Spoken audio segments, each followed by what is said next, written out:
అమ్మా నాన్నకు భక్తితో మొక్కి ఆనందంతో ఎలుకను ఎక్కి ఇంట బయట పూజలు పొందగా ఈశ్వర పుత్రుడు వచ్చిండు. ఉండ్రాళ్ళు సిద్ధం చేద్దాం, ఊరందరినీ ఆహ్వానిద్దాం, ఋషులు మునులు సంతసించగా ఎదలో గణపతి పూజలు చేద్దాం.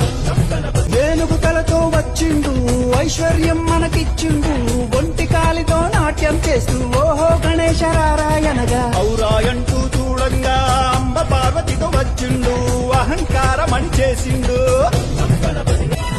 కడుపారా పాయసమే త్రాగి ఖర్జూర పండ్లను మెచ్చిండు, గట్టి పరుకుంచి గుంజీలు తీస్తే ఘనంగా దీవెనలిచ్చిండు, జ్ఞానమందరికి ఇచ్చిండు.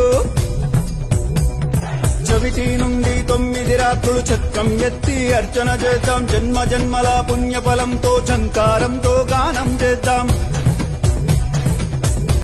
చక్కరిగాళ్లను మట్టు పెట్టి ఠంఠమ్మని గంటలు మోగిద్దాం, తప్పుల తప్పుడు ఆగకుండా ఠంఠమ్మని బాజా ప్రోగిద్దాం, రణమున గెలుపును సాధిద్దాం.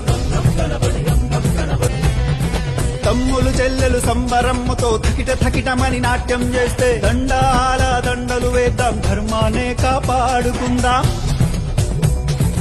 నచ్చి మెచ్చిన గణపయ్యా పరుగు పరుగున వచ్చనయా, ఫలములు మెండుగా ఇచ్చునయా, బండెక్కించి ఊరేగిస్తే భవబంధాలు తొలగినయా. మనసారా గణపతిని వేళంగయమ బాధలు బాపెను చూడంగా, రమ్మంటూ గొంతెత్తి పాడరా లంబోదరలకు మికరా. వరుసగా భజనలు చేసి శరణంటూ గణపతి చేరి, సకల లోకాలాధిపతిని షణ్ముఖనాథుని సోదరుని హరుడి పుత్రుడు గణపతి గొప్పను క్షమించమంటూ మొక్కుదాం, రై రై మలి సాగనంపుదాం.